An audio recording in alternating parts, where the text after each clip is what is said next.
Hi, welcome to All Around You Hub. The movie opens in 1960 in Houston, where young George and his family move into a new home that's in dire need of repair. It doesn't even have electricity yet. One evening, their mother divides a single hamburger into 4 pieces for her children. Starving, George is eager to eat his share immediately, but his sister Mary insists they pray first. Reluctantly, George waits. After the prayer, he gulps down his piece in one bite. I'm so hungry, I could eat this table. Noticing her brother's lingering hunger, Mary kindly offers him half of her portion, always seeing the best in him. That night, their mother sternly tells George that he cannot afford to be held back another year in school. It would be too hard to catch up. She pleads with him to avoid fights at school. The following day at school, George is met with stares due to his appearance. In class, he attempts to answer a question, but the teacher dismisses him because of his dirty clothes, choosing instead to call on a student with shiny shoes. Jason, take us away. During lunch, George sits alone, devoid of food, while his classmates eat. One of them taunts him for not being able to afford even a piece of bread and begins to treat him like a dog. How about this nasty skin? You want it? Go get it. Enraged, George punches the boy in the face. As the teacher arrives, he runs away. Anger was my answer to everything, and I couldn't stop myself from fighting. It was the only thing I did well. Years later, George and a friend are loitering outside a bar when a drunk man stumbles out. They decide to follow him, planning to rob him, but soon discover the man is a police officer in a sting operation. Surprise, boys.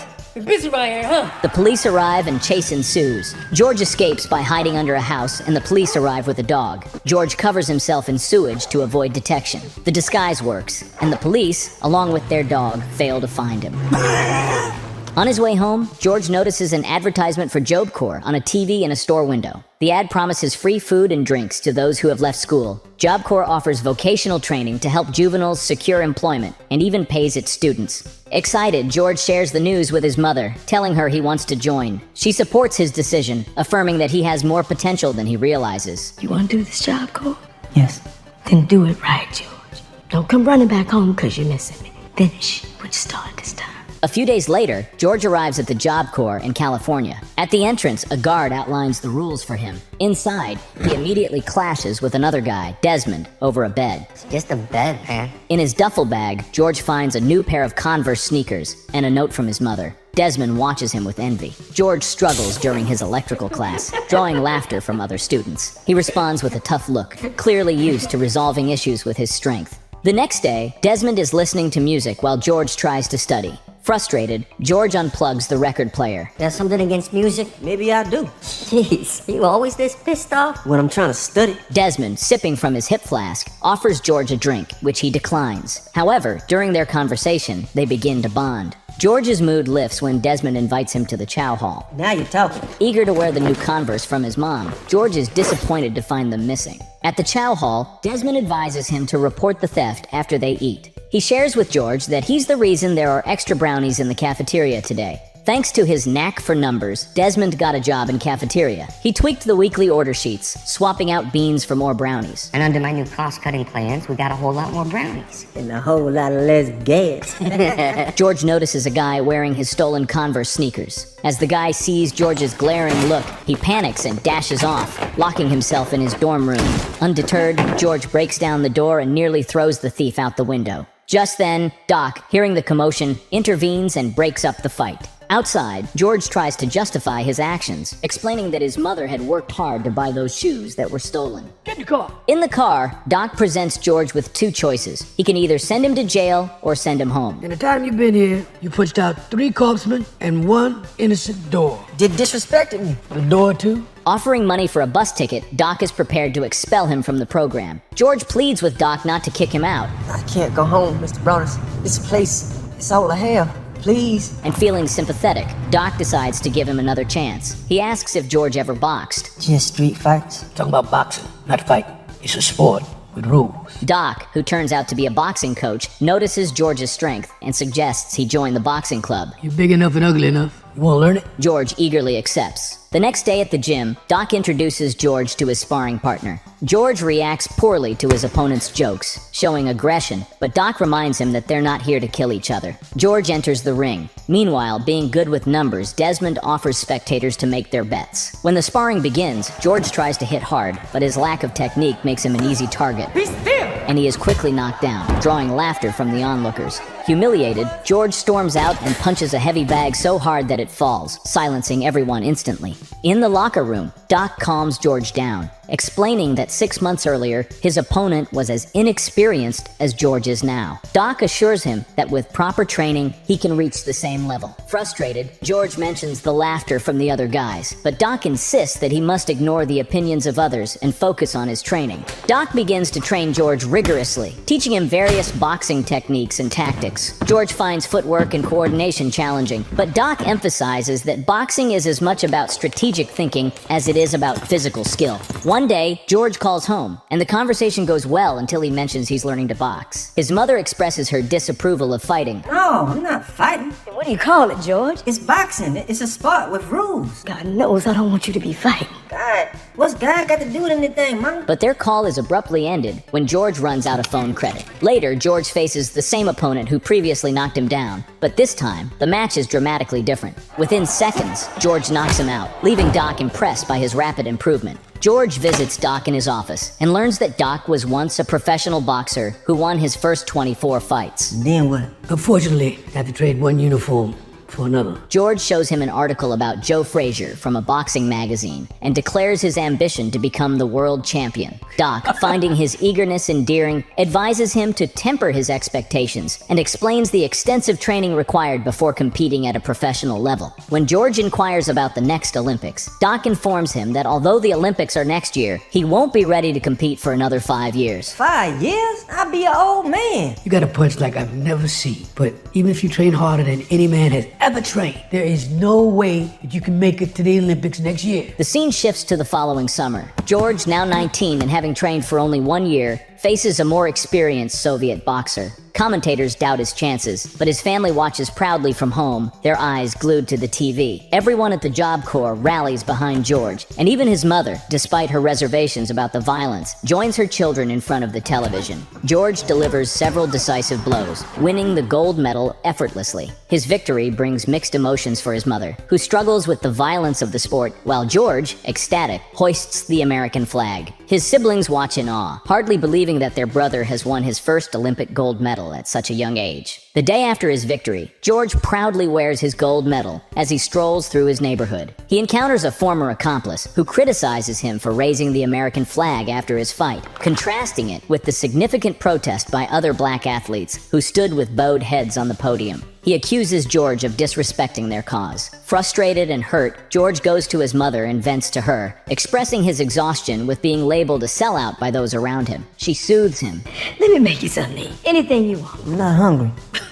Let the Lord take me now. I never thought I'd hear that from you. And bolstered by her support, George vows to win the championship belt to earn everyone's respect. You gonna keep fighting? You gonna get hurt. Didn't you watch me? They don't hurt me. I hurt them. At the airport, George spots a stunning girl reading a sports magazine featuring him on the cover. He approaches her, and they strike up a conversation. Her name is Paula. As her flight is announced, she rushes off. George tries his best to get her number. Your footwork is better than your pickup game, George. She tells him to write his phone number, leaving him slightly flustered. I'm the one supposed to be asking for yours. George, do I look like the kind of woman that stands around by the phone? He scribbles his number, and after she leaves, he mumbles to himself. No, ma'am, you do not. Back at the gym, Doc introduces George to his new team. Dick Sadler, his promoter, and Archie Moore, the former light heavyweight champion. The morning you wake up to fight for that championship, the air tastes different, the sun look different, and only 2 men on this whole earth matter, and you're one of them. As George embarks on his quest for the heavyweight title, he defeats his opponents one by one, each victory bringing him closer to his goal. Under his coach's guidance, he prepares to face Joe Frazier. Meanwhile, Paula calls George, and they begin dating. She becomes a regular at his fights, supporting her boyfriend as he improves his record to 22-0. Eventually, George and Paula get married. Do you take this woman to be your wife? You bet I do. After securing his 36th win, his coaches announce that he is ready for the title fight. The big day arrives in Jamaica, the title fight between George Foreman and Joe Frazier. George is the underdog, especially since Frazier defeated Muhammad Ali 2 years ago, and hardly anyone believes George stands a chance. The crowd chants fervently for Frazier. He takes a heavy left hook early in the first round, but responds with powerful body shots. Frazier lands another of his signature left hooks, but just before the round ends, George delivers a massive uppercut, knocking Frazier down. The bell rings, giving Frazier crucial recovery time. Undeterred, George dominates the subsequent rounds, knocking Frazier down several times until the referee is forced to stop the fight. To everyone's astonishment, George is declared the new heavyweight champion of the world. At the after-party, George is surrounded by cheers and a flurry of journalists. Amid the excitement, a charming woman catches his eye. He also approaches Desmond, offering him a role as his financial manager, acknowledging his knack for numbers. Impressed but taken aback, Desmond agrees, promptly pouring out his drink, as George insists he stop drinking. Later, George returns to his hotel room to find that same woman on his bed. Despite his confusion, he lets her stay, and they share an intimate moment. However, the realization that he has cheated on his wife leaves George feeling deeply uncomfortable. The next morning, George watches an interview where Muhammad Ali mocks him, vowing to throw him back into the ghetto with one punch. George is infuriated by these words. A few months later, George hosts a family gathering at his luxurious mansion. He proudly shows his mother his collection of cars. Each car has its own personality. That's why you need 5 of them. 5. Where do you see my garage? He's delighted to see his daughter, but his interactions with his wife are noticeably distant. Just as they're about to eat, his mother reminds everyone to thank God for the food. God, I bought the food, Mama. During the meal, his sister Mary announces she's expecting a baby, and Desmond shares that he's invested all George's money into rock-solid stocks. Rock solid stocks. I like the sound of that. Meanwhile, Paula steps away to answer a phone call, only to discover it's one of George's mistresses on the line. She confronts George about it. I was doing just fine before you came along. Oh, so you don't like this life now? I give you everything. I don't want everything. I want you. George can't even look her in the eyes. George then travels to the Democratic Republic of Congo to fight Muhammad Ali. In this country, Ali is revered as a hero, and almost everyone supports him. At the hotel, George encounters Ali entertaining a crowd of celebrities with a stand-up routine mocking George. Float like a butterfly, sting like a bee. His hands can't hit what his eyes can't see. Now you see me, now you don't. George thinks he will, but I know he won't. Claiming that the sports writers will regret underestimating him. When George approaches, the audience anticipates a response. George, we was just talking about a different fighter. But he chooses to walk away in silence, leaving Ali to continue captivating the spectators. Well, if he boxes how he does interviews, this gonna be a short night. I feel sorry for Ali. Foreman could put him in the morgue. Due to Muhammad Ali's immense popularity in the country, the crowd chants the legendary phrase, Ali Bomaye, which means, Ali, kill him. Despite this, commentators speculate that after Foreman's dominating performance against Frazier, Ali seems unlikely to stand a chance. As the fight begins, George takes control, landing several significant punches while Ali attempts to float like a butterfly and sting like a bee. Ali's continuous taunts and mockery only fuel George's anger. That's all you got, George? They told me you was bad, George. Let me see it. Throughout the fight, George aggressively pushes Ali against the ropes, delivering powerful punches. Ali demonstrates his defensive prowess, managing to counterattack periodically. However, George's aggressive style gradually drains his gas tank, visibly tiring him as the rounds progress, while Ali remains relatively fresh.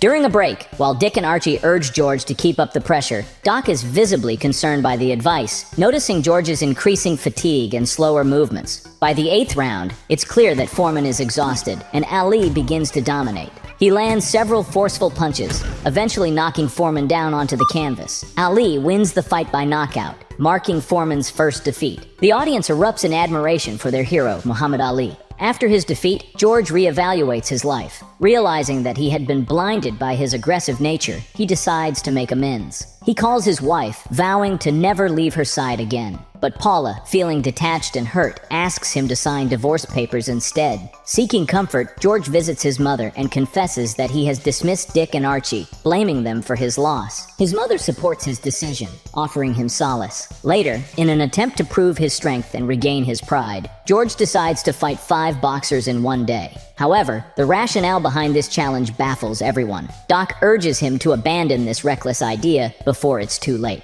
During the event, Muhammad Ali joins the commentators. Heavyweight champion and world-class clown Muhammad Ali about to join me at the table. Clown? Howard, don't get hurt now. And as the fight progresses, he captures the crowd's attention, who chant his name. Ali! Ali! Frustrated and seeking redemption, George challenges Ali to a rematch, sparking an argument between them. Despite the distractions and tensions, George completes his daunting challenge, defeating all 5 fighters and knocking out 3 of them, demonstrating his enduring strength and skill. After the fight, Doc confronts George in the dressing room, questioning what he hoped to gain from fighting 5 opponents in one day. Respect. He advises George to return to fighting opponents one at a time. Their conversation is abruptly interrupted by a message for George. Rushing to the hospital, George learns that his pregnant sister Mary has started bleeding and was urgently hospitalized. Well, you tell them whatever it costs. I'll pay for it. We need the best doctors. We already got the best doctors, George. The baby needs a miracle. We need to pray. As doctors work to save the baby, his family begins to pray. Overwhelmed, George steps outside to pray, asking God why he would choose his sister's baby when Mary is the kindest person he knows. He pleads with God to take his life instead, if a life must be taken. The next morning, George is awakened by his mother. They go to Mary's room and find her holding a healthy baby, a miracle that doctors cannot explain. Say hi to your nephew, Lil George. Little George.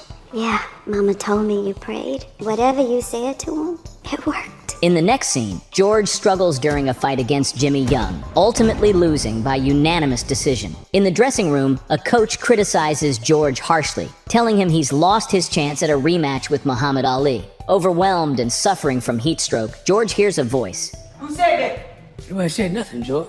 Who said that? He collapses, losing consciousness. When he wakes up, Doc informs him that they thought he was dead. I was. Jesus Christ, it's alive in me. He's alive in me. A few days later, George is baptized. Soon after, he speaks at a church, nervously telling the congregation how he found God. Spotting a girl in the audience who listens intently, he finds his calm. He declares his intention to dedicate his life to God and become a preacher, surprising and shocking Doc. Doc is skeptical of George's sudden change, suspecting it might be for show, and feels deeply upset about his decision. Remember when you told me that you traded in one uniform for another? That's what I'm doing. I had no say, George. My choice was made for me. So was mine. Next, George visits Muhammad Ali, while Ali continues to joke about him. I done come here to tell you that I found Jesus. You found Jesus. Congratulations, George. I did not know he was lost. George reveals that he was once so angry with Ali that he wanted to kill him, but now he's seeking forgiveness. Come on, man. You want a rematch. I know. Just come out and say it. All you got to do is fight Kenny Norton one more time, knock him out. Then I'll give you another shot at the title, and then we'll both get paid, huh? Praise Jesus. George reassures him that it's not a joke, and after a heartfelt conversation, they reconcile and eventually become friends. George then visits his ex-wife and children. He apologizes sincerely for his past behavior, hoping to make amends. During his next visit to the church, he approaches the girl he noticed before and strikes up a conversation. She finds it hard to believe that a former boxer like him could truly transform into a preacher. In response, George takes a microphone and steps outside the church to preach and inspire passersby to follow God.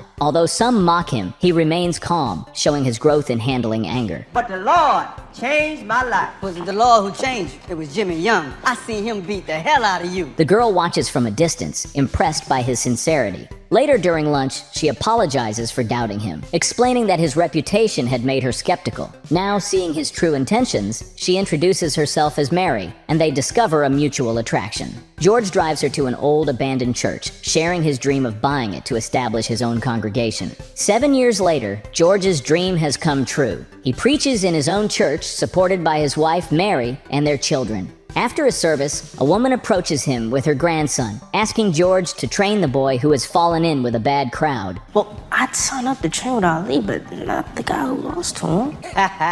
George declines, suggesting they find guidance in the Bible instead. A week later, while playing with his kids at home, George sees a news report that the boy was arrested for committing a crime. He feels a deep regret for not agreeing to train him. George discovers an old building ideal for his plans and instructs his financial manager to purchase it. We see Desmond is still struggling with drinking problems. They renovate the space, and within a few months, the gym is thriving with students. George hires several coaches and even dedicates a section of the gym as the Muhammad Ali study hall. However, a year after opening, during a class, the electricity suddenly goes out. The power company reveals that they have not received any payments. Worse, Desmond is nowhere to be found. Frantic, George visits the bank and learns that Desmond invested all his money in high-risk stocks, which have now tanked, leaving his investment account empty. He put them into solid stocks to set me up for life. No, these were all high-risk gambles. The bank threatens to repossess the property, including his mother's house. Enraged, George got the whole town looking for Desmond. Despite his anger, his mother urges him to forgive Desmond. George eventually finds Desmond in a bar trying to escape. George catches him up and nearly kills him. Realizing what he's doing, George forgives Desmond. To salvage his financial situation, George resorts to starring in a sauce commercial and selling merchandise. Despite these efforts, his wife Mary informs him that they are still far from resolving their financial crisis. As the bank begins to seize his property, George sinks into depression. He dusts off his old boxing gear, trying to reconnect with his past as a boxer. He confides in Mary that he has asked a friend to give the upcoming sermon in his place, feeling he can't preach on living rightly when he's lost everything. He wants to fight again, and Mary is against it. She's afraid his rage can come back. There's only two things I know how to do. That's box and preach. And preaching won't pay the bills. George seeks out Doc, asking him to train him once more. Doc is initially resistant, reminiscing about how heartbroken he was when George quit. He explains when Joe Louis tried to come back, Marciano almost killed him in the ring. Joe Louis tried to start at the top, but we'll start at the bottom. You're old. They'll call us a circus act. But not if we keep winning. However, George manages to reassure him by telling words that his coaches once told him. The air's gonna taste different. The sun, that's gonna look different. And only two men on this whole earth is gonna matter. And we'll be the both of them. Hearing this, Doc's eyes immediately light up. He says George needs to lose weight first, and then they can start training. Motivated, George struggles into his old gym clothes. I think my gym clothes shrunk. He begins training with his son. Hey, George, take it easy, man. You're gonna have a heart attack.